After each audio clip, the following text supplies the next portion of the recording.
start off Leslie's Retreat weekend. So welcome tonight, and I hope you know there's a full weekend of events tomorrow. There's lots and lots of events, and Sunday as well. There are several websites.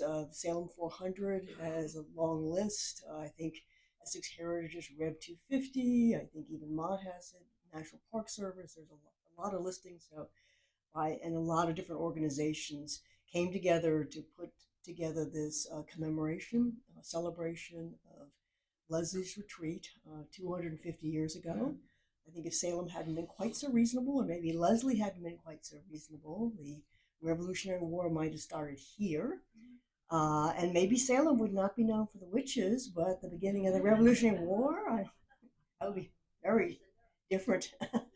But my name's Annie Harris. I'm CEO of Essex Heritage and one of the many partners that have been working on this weekend and a number of commemorations coming up this year and next year about the American Revolution 250th anniversary. Essex Heritage is a regional nonprofit. We work with a lot of different partners, including the Park Service, on projects and programs that are looking at ways to preserve and enhance the historic cultural and natural resources of Essex County, the North Shore region, and really help to make the history and the important stories of this region come alive. So one of our major partners and the presenters tonight are the National Park Service, and I'm really very pleased to introduce Superintendent Jennifer Harden to give the welcome this evening. So Jennifer.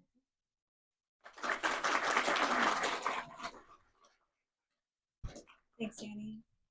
Good evening, everyone. It's so great to see all of you here today.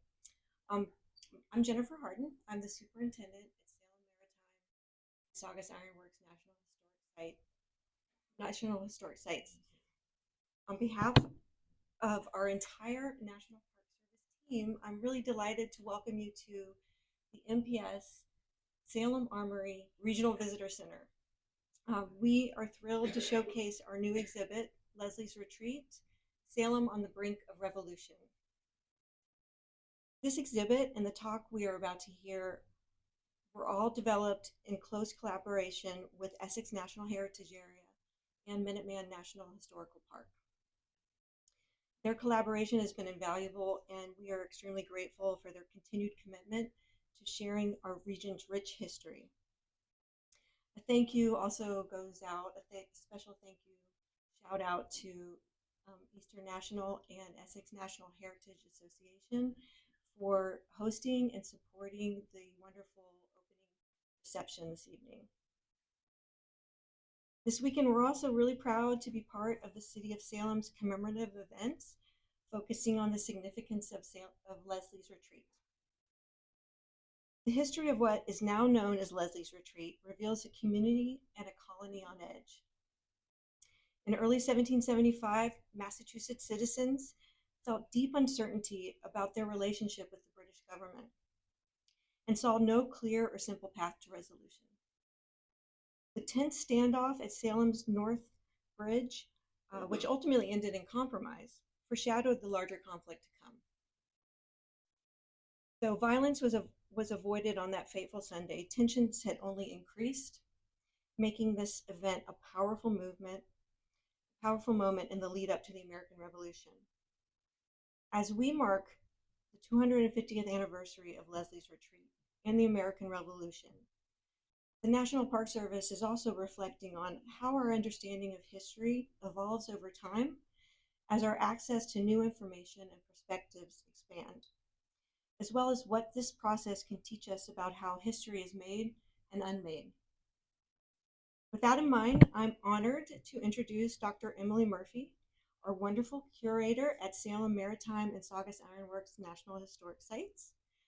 Dr. Murphy's expertise on this period is exceptional, and her passion for history is truly inspiring. Tonight, Dr. Murphy will address the pivotal events of February 26, 1775, and she will explore the ways in which historians draw on a variety of sources to interpret and learn from the past in order to inform our future. Please join me in welcoming Dr. Emily Murphy.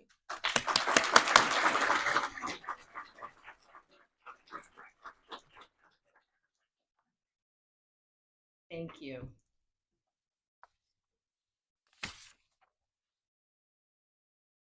So first, I would like to begin by thanking the team that assisted me with this exhibit. At Salem Maritime, we had Gavin Gardner and Andrew Donovan. At Minuteman National Historical Park, Jim Hollister and Jared Foose. And at Essex Heritage, Ryan Connery. I'd also like to acknowledge the work of J.L. Bell, who has done a lot of untangling of this story in his book, The Road to Concord, and on his wonderful blog, Boston 1775. I also want to give a shout out to Judy Anderson, who puzzled me through some of the Marblehead connections. And also, speaking of Marblehead, I also want to thank Lauren McCormick of the Marblehead Museum, who very cheerfully dealt with some emergency requests for images at the last minute that really added to the exhibit. So what I aim to do tonight is to talk about the memory of Leslie's Retreat. So this event is a great way to explore how and why these stories get added to and elaborated over the years. So we're going to begin by examining the contemporary evidence and then go on to the later accounts as different tellers add their heroes or exaggerate their roles or fictionalize the event in a way that has entered the popular lexicon. So to begin, most importantly to remember about this event is that it did not happen in a vacuum. Leslie's expedition is only one in a series of increasingly tense confrontations that happened between colonists and the crown in the form of Royal Governor General Thomas Gage, between the Boston Tea Party in December 1773 and the Battle of Lexington and Concord in April 75. We have a handy timeline in the exhibit that you can take a look at. But much of the increase in tension was occasioned by the fact that in November 1774, the new provincial Congress had ordered arms and supplies for an army of 15,000 to be stockpiled in depots around the province. Salem was one of those places. At that time, a population of about 5,000, about the same size as Marblehead. And together, those two towns were the largest in the colony outside of Boston, with a population of about 15,000. So I'm going to begin with kind of a bare bones narrative of the event. For the 4 people in the audience who haven't been living, eating, and breathing this event for the last week, or who are unfortunate enough to be living with somebody who is. So I'm going to be taking stuff from newspaper reports, mostly written by Timothy Pickering, and documents in the Gage papers at the University of Michigan for this section. So around February 21st, 1775, the Royal Governor, General Thomas Gage, receives 2 pieces of intelligence. The first was that gun carriages making at Salem, 12 pieces of brass cannon mounted, and are at Salem and lodged near the North River on the back of the town. The second was that, quote, there are 8 field pieces in an old store or barn near the landing place at Salem. They are to be removed in a few days, and the seizure of them would greatly disconcert their schemes. So for the actual event, I'm going to turn, as I said, to the report written by Timothy Pickering and published on February 28th in the Essex Gazette. So Pickering doesn't mention names to prevent people from being targeted, but the bare bones of this. On Sunday, February 26, 1775, the 64th Regiment of Foot, commanded by Colonel Alexander Leslie. And here's a pro tip. If you're having a bad day at work, get Thomas Gainsborough to paint your portrait, because everything will be better. So they left Castle William, which is now Fort Independence on Castle Island, and arrived in Marblehead around noon-ish. It depends on who you're talking to. Around 2 o'clock, after the citizens of Marblehead and Salem had mostly gone back to church for the afternoon services, the soldiers came out of the hold of the ship, were ferried to shore, formed up, fixed bayonets, and marched off to Salem. They had with them lanterns, rope, hand spikes, and other equipment for disabling or moving artillery. Meanwhile, fortunately, not all of Marblehead was God-fearing, for the soldiers were noticed, and, quote, several messengers were sent to Salem, anticipating that the troops were heading for the depot of artillery on the north side of the North River. So Leslie's troops marched into town with the vanguard turning right to go down towards Long Wharf. That's the purple dotted line there, also known as Union Wharf, and that's underneath Pickering Wharf today. While the main column marched in, paused by the townhouse, which was then located in the middle of the street, right near where the Samantha statue is, which is still known today as Townhouse Square. And at that time, the half-brother of William Brown, the mandamus counselor, whom everybody would know, was John Sargent, was seen to be talking to Leslie and his officers and was assumed to be giving them information about where the cannon were. Leslie and his troops then advanced to the bridge, where they found the drawbridge up. Leslie got angry, threatened to fire on a group of men on the other side of the bridge, and, quote, a townsman who had kept alongside the colonel from the time that he marched from the townhouse, we find out later this is Captain John Felt, told him that he had no right to fire without orders, and the troops did not fire, unquote. The colonel then ordered his troops to commandeer some gondolas or gondolos that were pulled up on the bank. But some of the townspeople, anticipating this, jumped into the boats and scuttled them with axes. In response, the soldiers, quote, with their bayonets charged against our unarmed townsmen, some of whom they pricked. So Leslie then demanded that he and his troops be allowed to cross the bridge. But it was pointed out to him that this was not a king's highway, but, quote, the property of the inhabitants who had a right to do with what they pleased. Finally, Leslie said, if the drawbridge were let down so that he might pass, he pledged his honor that he would march not above 30 rods beyond it and then immediately return. The regiment had now been on the bridge about an hour and a half, and everything being secured, meaning the cannon were on their way to Concord, the inhabitants directed the drawbridge to be let down. This was then done. The regiment marched over, turned around, marched back, returned to Marblehead, got on the transport, and left. One further thing can be learned from Pickering's report. Quote, various reports were spread abroad respecting the troops. The country was alarmed, and one company arrived in arms from Danvers just as the troops left town. We immediately dispatched messengers to the neighboring towns to save the trouble of coming in, but the alarm flew like lightning, and fame doubtless magnified the first simple reports, so that the great numbers were in arms, and some on the march before the messengers arrived. And from a later Essex Gazette, it's then claimed that as far as 30 to 40 miles away, people were mustering.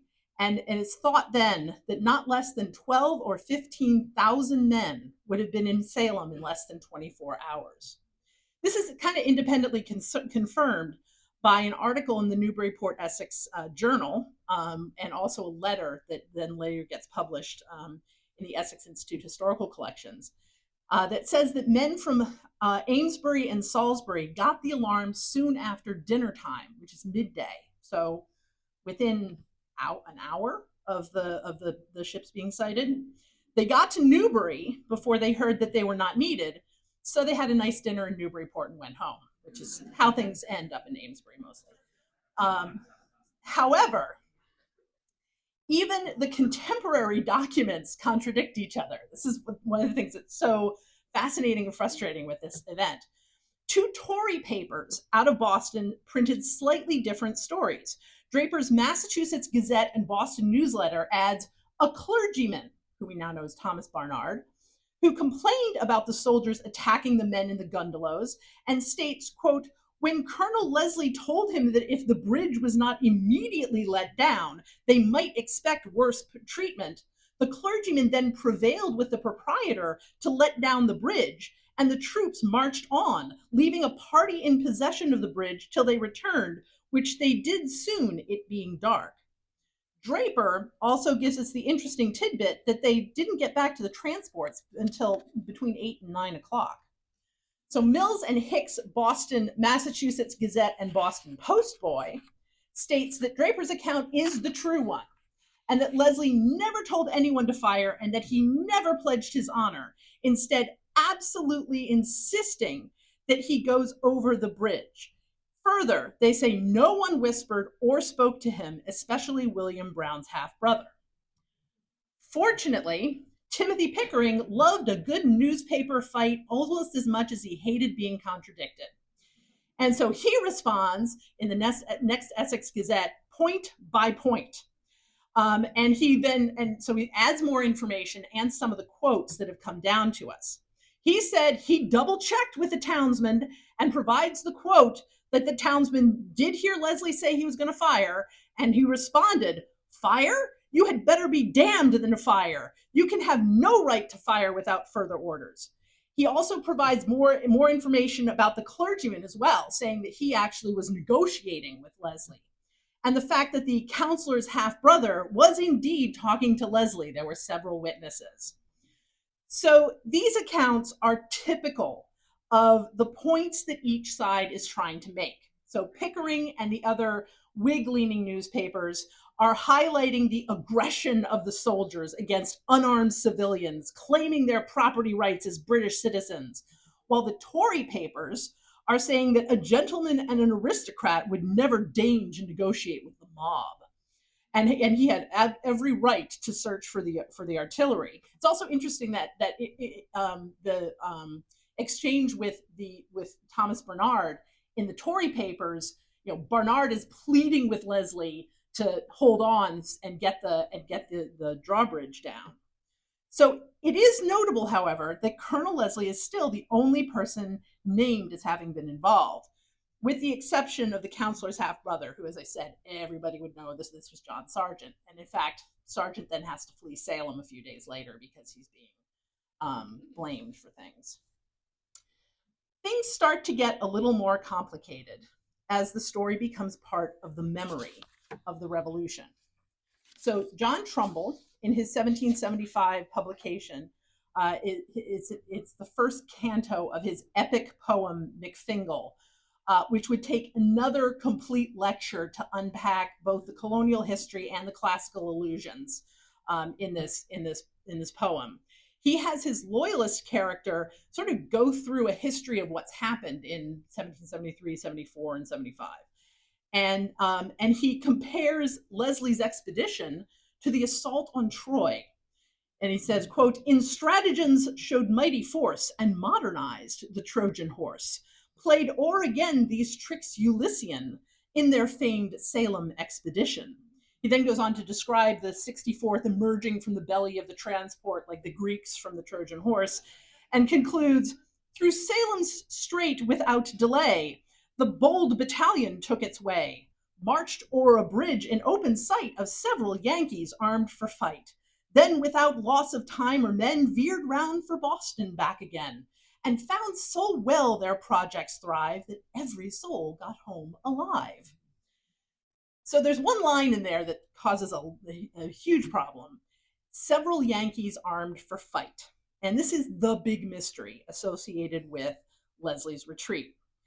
There is no mention in any of the contemporary newspaper reports of any armed men in Salem until the Danvers militia arrive just as Leslie is leaving, and the news that the countryside is arming. So outside Salem, you've got people who are mustering. So was more like victims of oppression? If that was the case, then why didn't the Tory papers pick up on it to prove that Leslie was in the right to be as aggressive as they say he was? Further weirdness ensues when Ezra Stiles, who's a minister in Newport, Rhode Island, who later becomes president of Yale, records the event in his diary. He's got this, it's called his literary diary because he goes into these extremely long descriptions of things. And in March 75, he records the whole story. This is Ezra. And he states that Colonel Pickering had 30 to 40 troops on the other side of the bridge, and he faced down Colonel Leslie like Leonidas at Thermopylae. Where the heck did he get this? He's directly quoting from newspaper reports. I can tell you exactly which newspaper reports he's quoting from in other parts of the entry, but he doesn't mention where he got this tidbit. He never says, "I got a letter from X and he told me why." So was this a letter? He did correspond with Reverend Barnard. Unfortunately, there's no letters from 1775 in the Stiles papers at Yale. However, his diary also just includes a lot of rumors and conspiracy theories. He's writing down everything that's coming his way. So was this just a rumor that was running around? Unfortunately, Stiles's biographer, the Reverend Abiel Holmes, also wrote the American Annals, or A Chronological History of America in 1805. And in it, he quotes extensively from Stiles' diary, including the lines comparing Pickering to Leonidas. And then Mercy Otis Warren, in her 1805 History of the Rise, Progress, and Termination of the American Revolution, goes one better and has Leslie marching across the bridge, quote, through a line of armed inhabitants ready to take vengeance on a forfeiture of his word. So things quiet down after that until the 50th anniversary rolls around. So in 1823, it's the first time we actually see newspapers calling this event Leslie's Retreat. It's referred to as the expedition or something like that before then.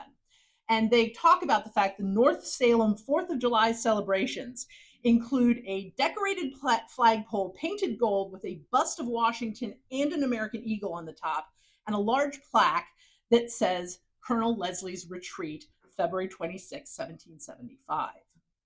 Then in 1824, Susan Mason Smith, the daughter of Colonel David Mason, writes a lengthy and detailed memoir of her father using some of his papers and she actually quotes from some of them.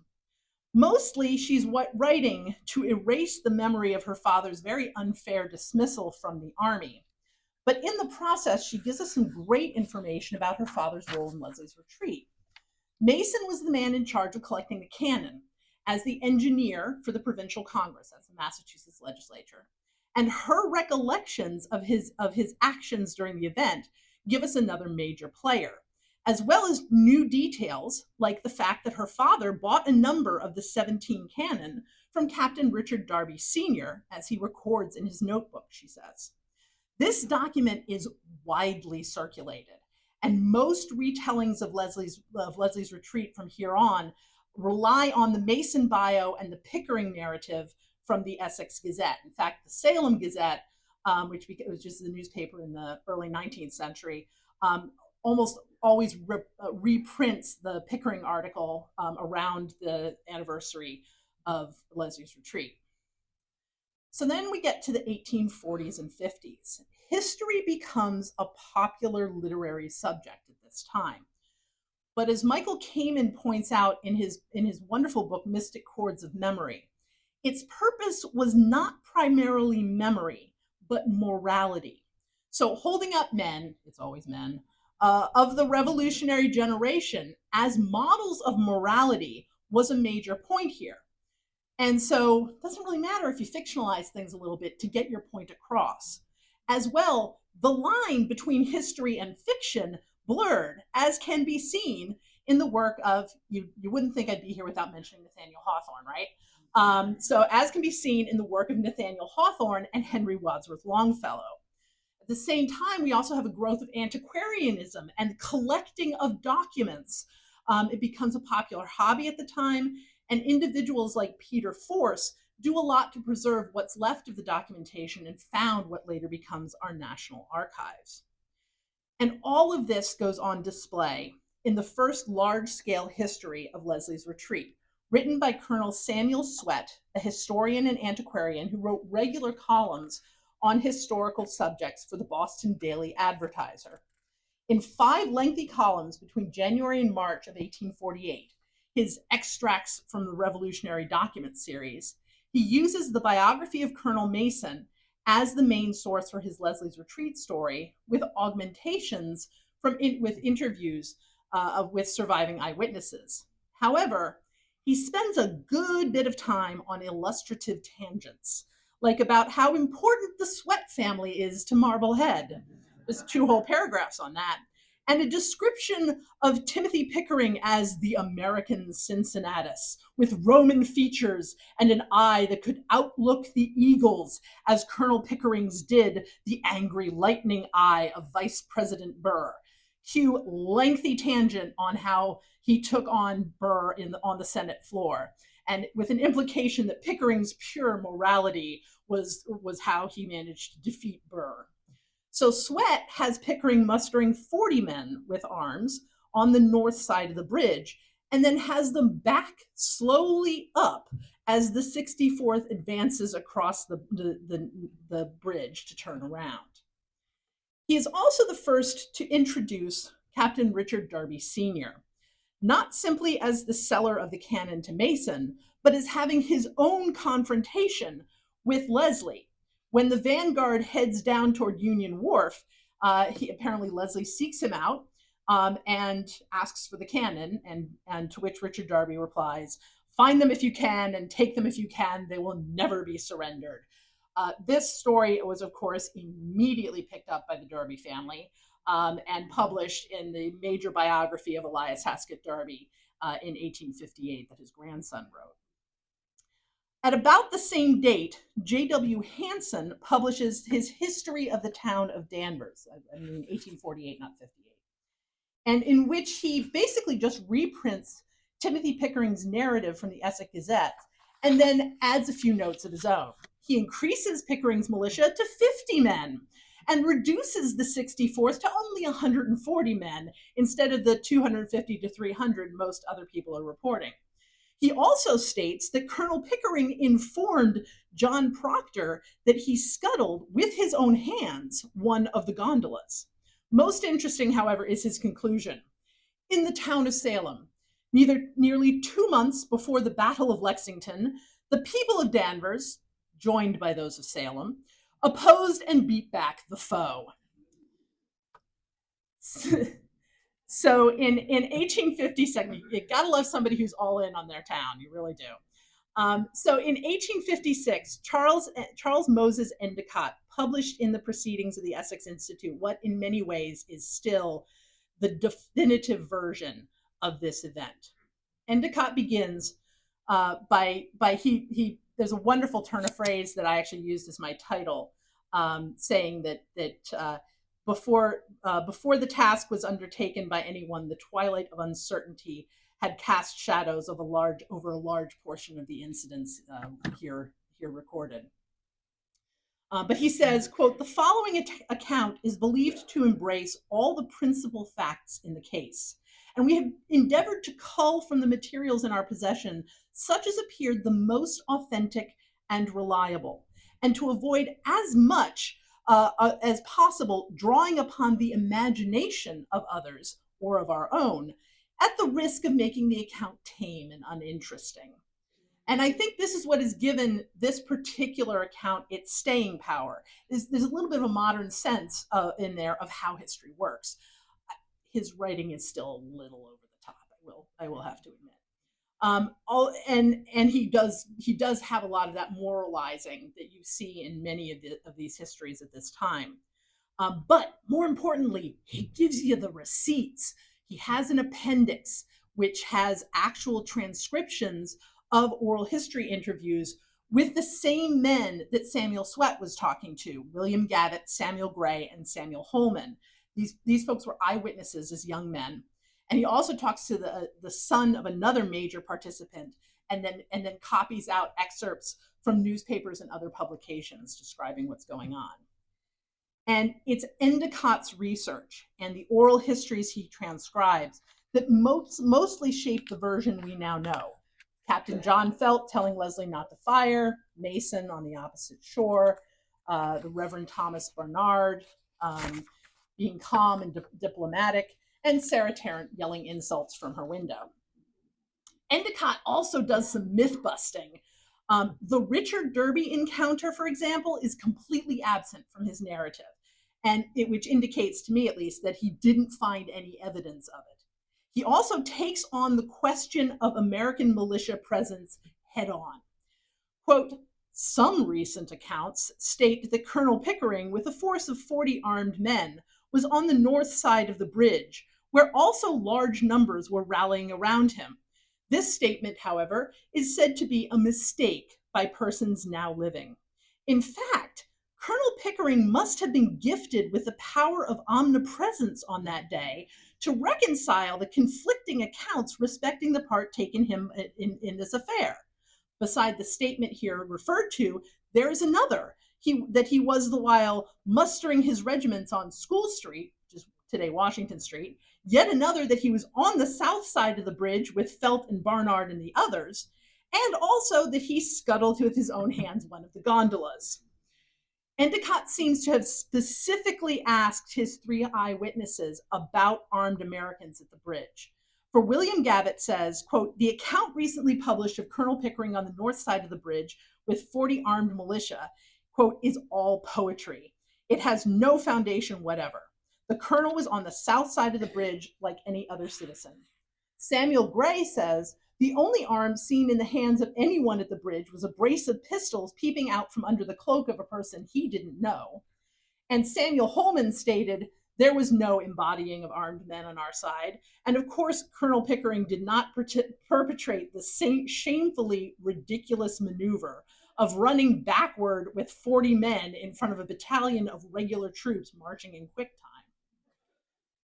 Sadly for Endicott, the advent of the colonial revival period, with all of its glorification of ancestors and reimagining the American past as a neater, quainter place, was a triumph of romance over reason when it came to Leslie's retreat. The 1875 centennial, this is actually the wonderful arch that they put over the North Bridge in 1875, it had as its main speaker George Bailey Loring, who was president of the Massachusetts Senate. He was a very popular speaker at the time. Loring's address gave a brief outline of Leslie's retreat before going on to talk about the challenges of the revolutionary generation creating a government and the type of citizens that a republic needed. This is a subject that was not only perfect for the centennial, but very suitable for a country that had only recently gone through the Civil War. Loring, however, is fully on the Timothy Pickering bandwagon, despite Endicott's efforts to return him to his proper place. Loring says, quote, "I cannot leave the picture entirely without calling attention to the commanding figure which stands in the foreground of the scene." Now, I'm only going to excerpt, it goes on for 2 pages. "It is evident that Timothy Pickering was the ruling spirit of that hour. Unused to public controversy," this man never met a newspaper fight he did not take part in. "He rose at once above the excitement and alarm of the moment, took command of his men, and commenced a long and eventful life in which the self-possession and courage which he then manifested never forsook him. He was manifestly the embodiment of that stern purpose and true devotion which warmed every patriot heart that day. He illustrates, as do few men in history, the power of unspotted integrity and of undoubted purity of purpose to control mankind even in the most adverse circumstances. It was he who kept this town up to the standard required by the great trials of the Revolution. With a stand at the North Bridge for its historical event, and Timothy Pickering as his historical hero and sage, Salem has a right to claim a proud place in the history of this country." So you can really see the emphasis on morality there. Pickering becomes a virtue, not a man. And as I said, this goes on for 2 whole pages.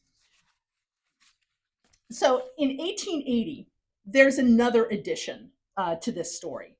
One that's very questionable, but in the words of J.L. Bell, whose sheer ubiquity makes it seem reliable. Mehitable Pedrick Story was the second wife of Dr. Elisha Story and the daughter of Major John Pedrick of Marblehead. And I'm going to leave the rest of Marblehead to J.L. Bell and his lecture for the Marblehead Museum next week. I think he's done some really cool research over there. But according to Mehitable, recorded by her daughter Elizabeth Story White and published in the Essex Institute Historical Collections, Major John Pedrick, upon seeing the troops leaving their ship in Marblehead Harbor, mounted his horse and rode breakneck to take the news to Salem. He presumed on an acquaintance with Leslie to let him pass through the column, rode to the North Church and let them know what was going on, then dashed down to the bridge to have the drawbridge raised. When the confrontation began, it was Pedrick who told Barnard that he should propose to Leslie to walk over the bridge and turn around. And then, after the conclusion, rode home at breakneck speed again, thinking that Leslie might want to stay the night since they were personal friends. The problem with this story is that Pedrick was an avowed Tory at the time. Even his granddaughter says at the end of her mother's reminiscence, quote, "I think that at one time Major Pedrick was a Tory and intended to go to Halifax when so many others did, but his daughter refused, and so he remained in Marblehead." Mehitable must have been so much fun at cocktail parties. She had apparently a huge reputation as a raconteur in her family.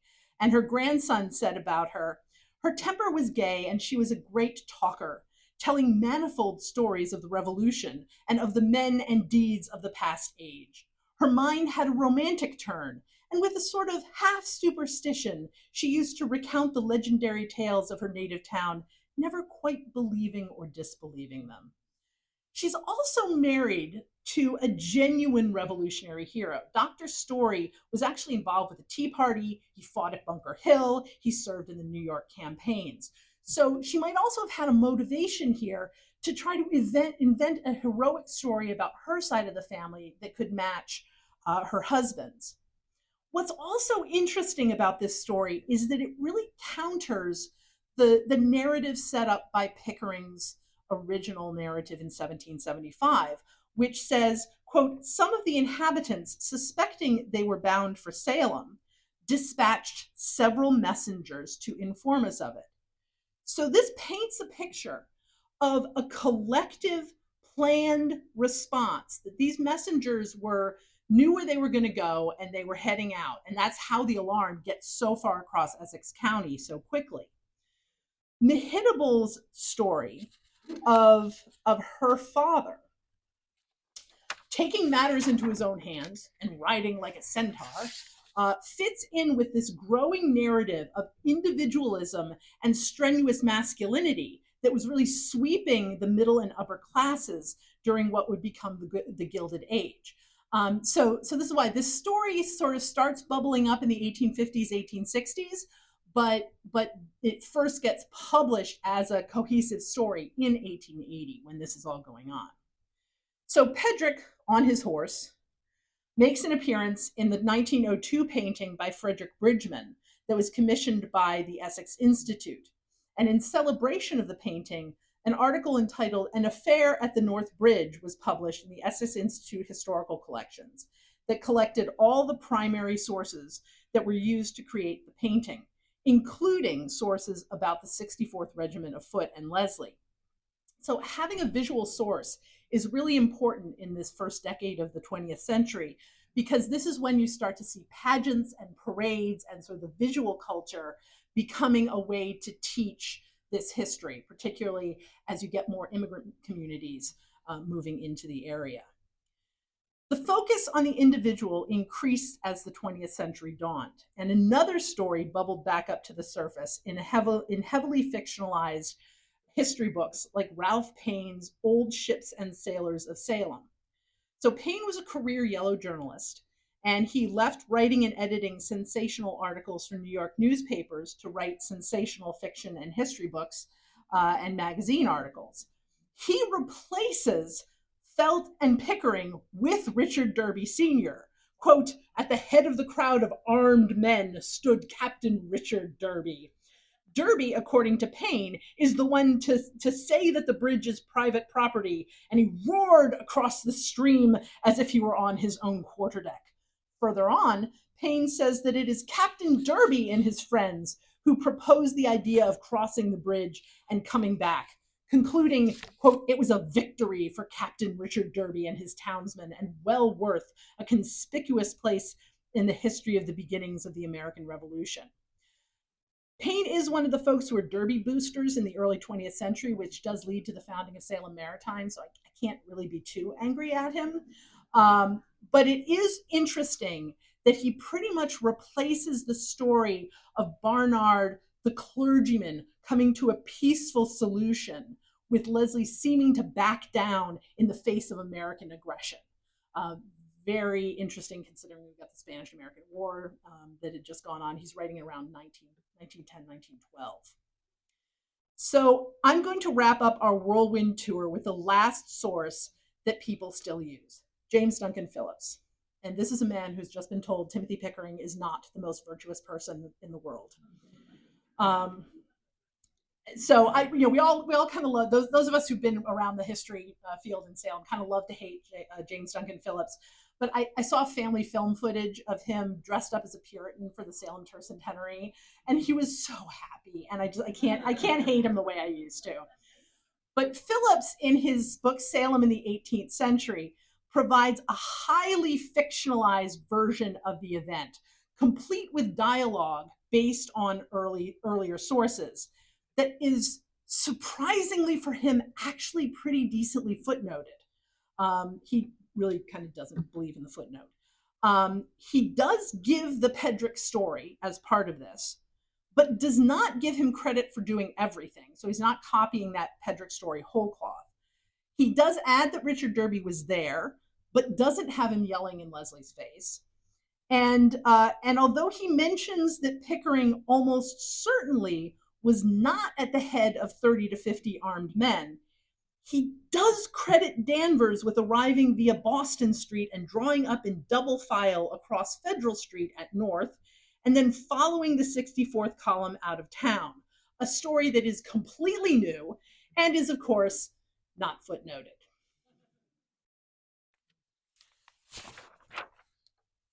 So I hope you've enjoyed, I didn't want to make this too long, so I really hope you've enjoyed this kind of whirlwind trip through the historiography of Leslie's Retreat. And I kind of appreciate being able to have shared my pain putting this exhibit together.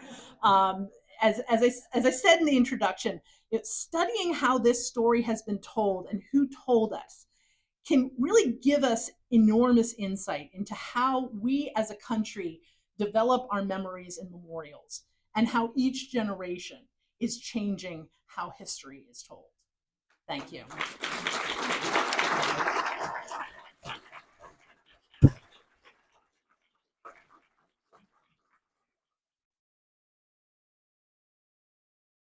So I think we got time for a few questions.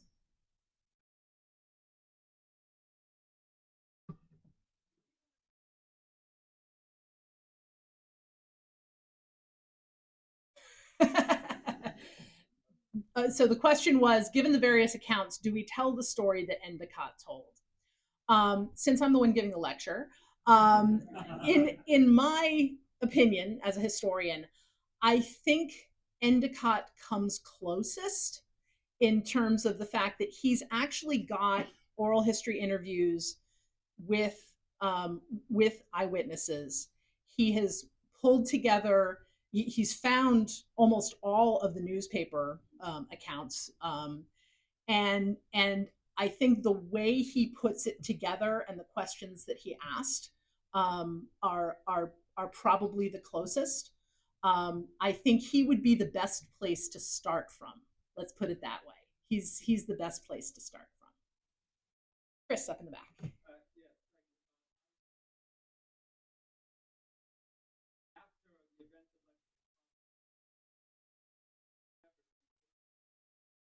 Yep.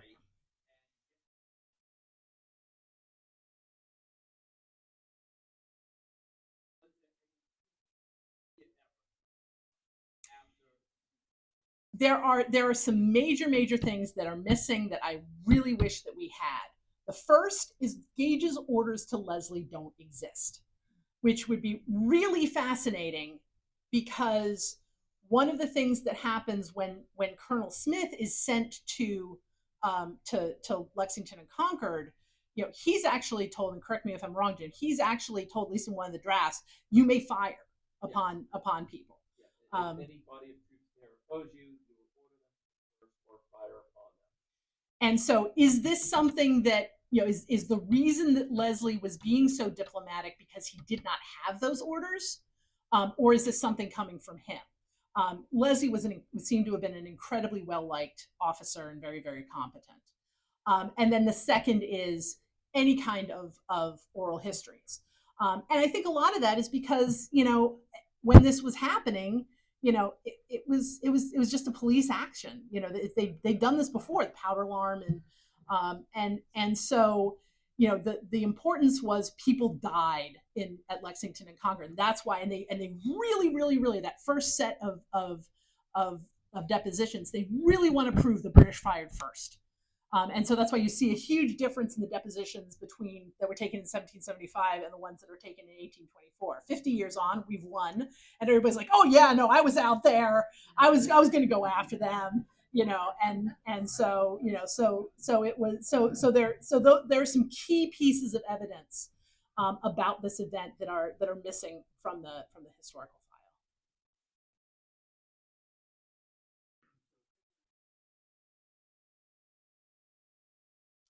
He had 13 days before he'd been appointed colonel of the militia.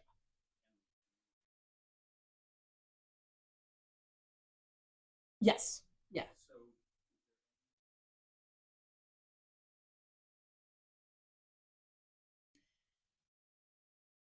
No, not Pickering. No, Pickering. And this is the other thing that's another key piece of information that's missing. Like Pickering, like if you look at when I did the work on what was happening in the summer of 1774.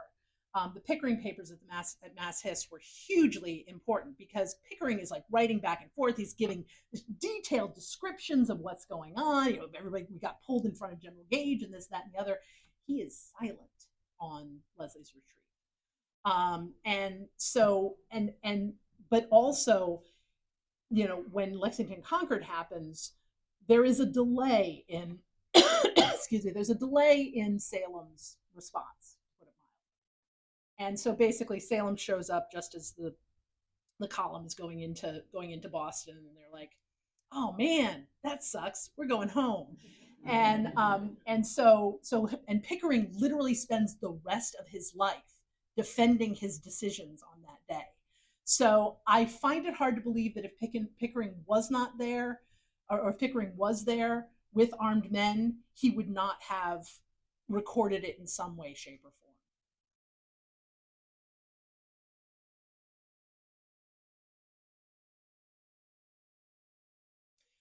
He was not. They went back to so the 64th was stationed at Castle William, and then Jim, you're gonna have to help me out with exactly what happened to the 64th. Do you remember? No. Okay. Sorry. My husband is here. He is the lead interp ranger for Minuteman. But Leslie ends up going home. That's when Gainsborough paints his portrait. And so whether this was just a leave of absence, he did not get court-martialed as Susan Smith in her biography of her father says he did.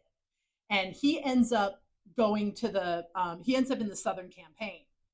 He spends the rest of the war in the Southern campaign. He's like, by the end of it, he's repeatedly writing to anybody in charge saying, "Can I please go home?"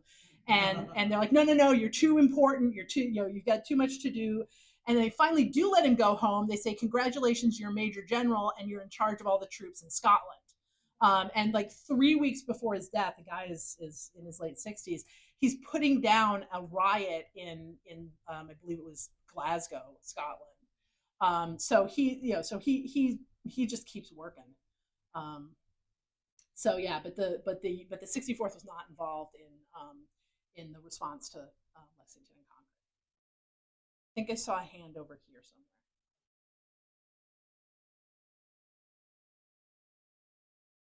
Okay.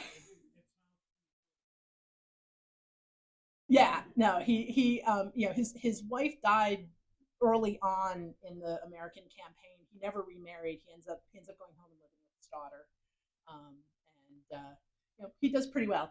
I mean, the guy is the second son of the Earl of Leven, so he is a Scottish aristocrat and very highly connected.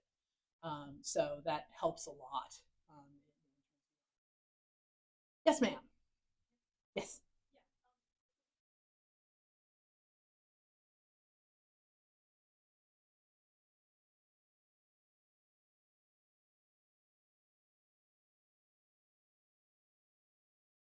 Yes, and there are multiple in the Essex Institute Historical Collections. In the late 19th and early 20th century, there are multiple examples of people going over trying to find things. And that's where some of the the controversy about exactly how many men Leslie had comes in, because the gauge papers are in England at that point, and so somebody goes over, does a transcription, and mistakes 200 for 400, and then when the gauge papers get bought by whichever industrialist buys them and gives them to the University of Michigan, they're able to go in and take another transcription. They're like, oh, it's only 200. So really, most of this is the Gage paper. And Gage actually, he kind of covers. There's a wonderful letter he writes to Dartmouth where he's like, yeah, it led us into a mistake. We thought they were brass cannon from Holland. It turned out they were these old iron cannon, and he actually tells Lord Dartmouth that Leslie, despite the fact that he was offered insults and stuff, he kept his cool, did a really good job. So Gage actually was very pleased with the way that Leslie handled things. But that's really it. I mean, again, it really seems to have been kind of a police action. There's multiple examples of this happening in late '74, early '75. So nobody died. They don't, if that's when things get to the level where you have to really start reporting it. So thank you.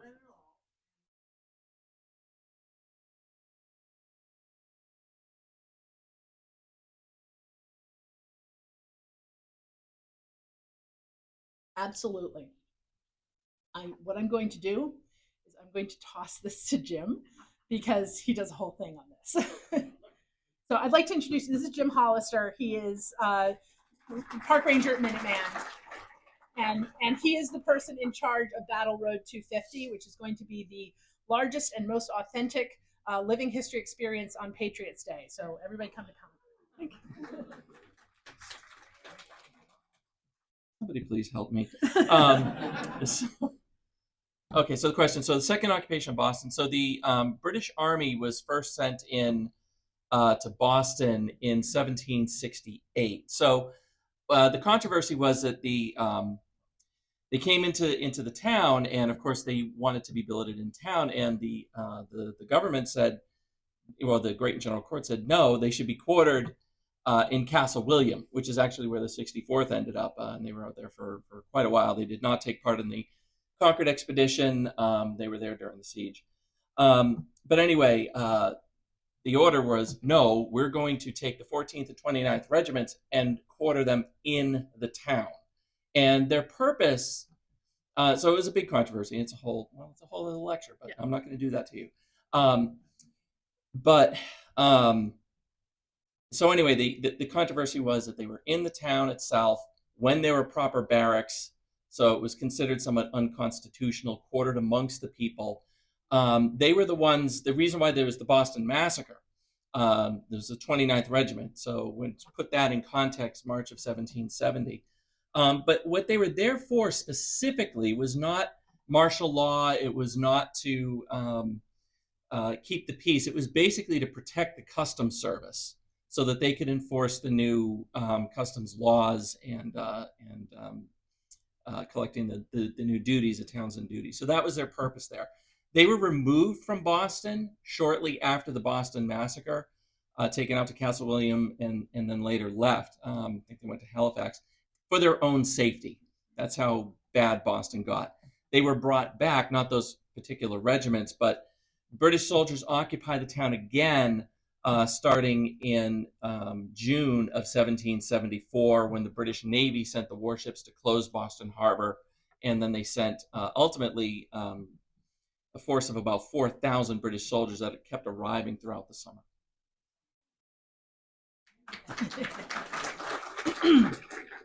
This is why I keep them around. So basically, between 1770 and 74, there really weren't many folks in Boston itself. They were on Castle William, or in Castle William, but not in Boston.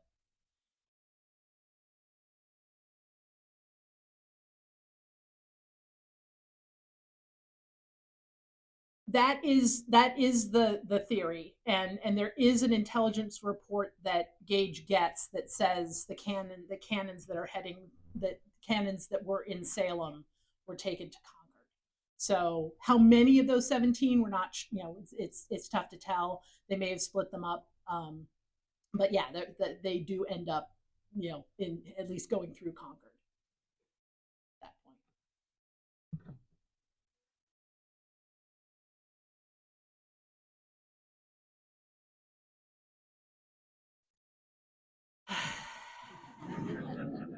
That's the one I was afraid of. So there's a bunch of theories about this. One is that Marblehead Harbor is easier to bring a larger vessel into. You can't get very far into Salem, and you can't get out of Salem very easily. Like Friendship, our tall ship that is at the wharf, when it's at the wharf, is it actually we can only bring her in and out on the point of high tide, because of the tidal restrictions. They it's also there's also a potential that it was that they were basically showing force, going through the countryside, with a show of force, to sort of prevent further stockpiling to be happening. I would highly recommend that you attend JL Bell's lecture in Marblehead next week and ask him that question, because I think there's also a debate about exactly, it's referred to as Homan's Cove, but exactly where Homan's Cove was, there seems to be some debate on. So I didn't want to get too deep into Marblehead because I don't know either the geography, or the history of that town as well as I do Salem. So yes, ma'am. I do not. If you go on the Marblehead Museum webpage, it's there. So, and I think it might be filled, but it's got a Zoom. You can do it by Zoom. Um,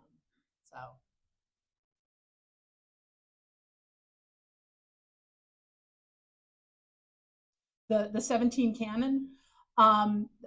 Who knows? I mean, it's difficult to know. I mean, they were iron cannon. They were ship's cannon. So there's a possibility that those cannon had actually been used in the Caribbean, as defending against privateers, and naval vessels down there during the French and Indian War, and the cannon that are moving through could have ended up in any number of places, and they were different sizes as well. So they would have been used for different purposes, whether field artillery or use in a fortified situation. Yes, sir.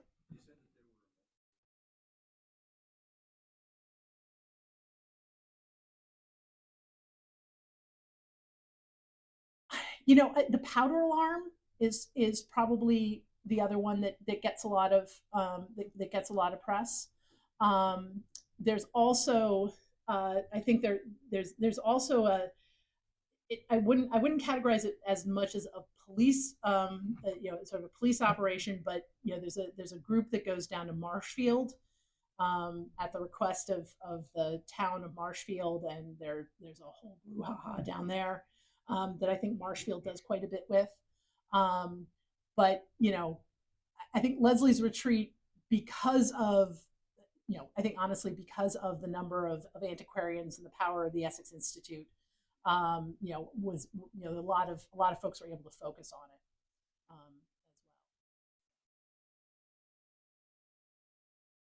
as well.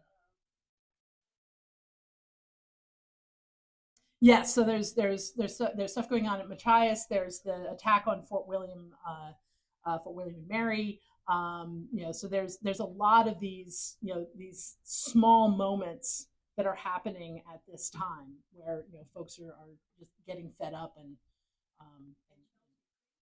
Chelsea Creek is the Battle of Chelsea Creek is after Lexington and Concord. Um, yeah, it's part of the siege of Boston operations. Yes, ma'am. Yes. Yeah, it's actually in one of the accounts. She's actually mentioned twice, once by name and once just that some woman was yelling at the Brits. And she's specifically mentioned by William Gavitt in his thing. He says she's a nurse. And then he's the one who gives that wonderful quote about, are you frightened? You think we live in the woods to be frightened by owls, sort of thing. And that's it. That's that one little bit is really all we see of her, which is why I say in the exhibit, she's a great example of those of those folks who could really only express their political opinion in a moment. They not like Pickering, who could write these things and get everything published, and he's a lawyer and things like that. I started doing a deep dive into her. I can't even identify who exactly she is. There are a number of Sarah Tarrants. There are two Sarahs who get married to a Tarrant about the same time.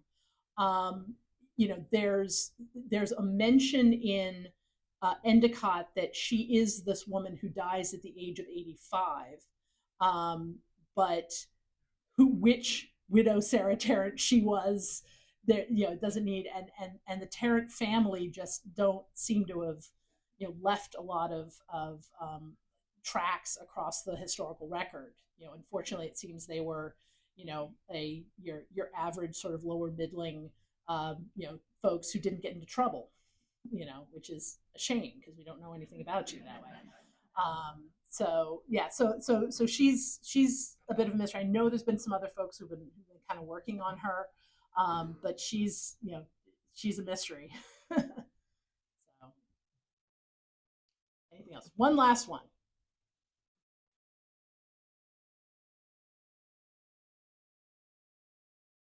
Sure.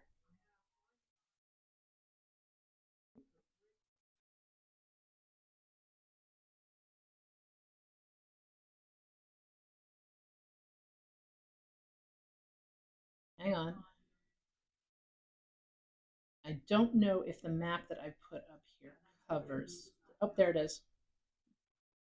There we go. There we go. So where you see where it says Mill Pond, that there's that bridge, and then there's another one further down, sort of coming across from Marblehead.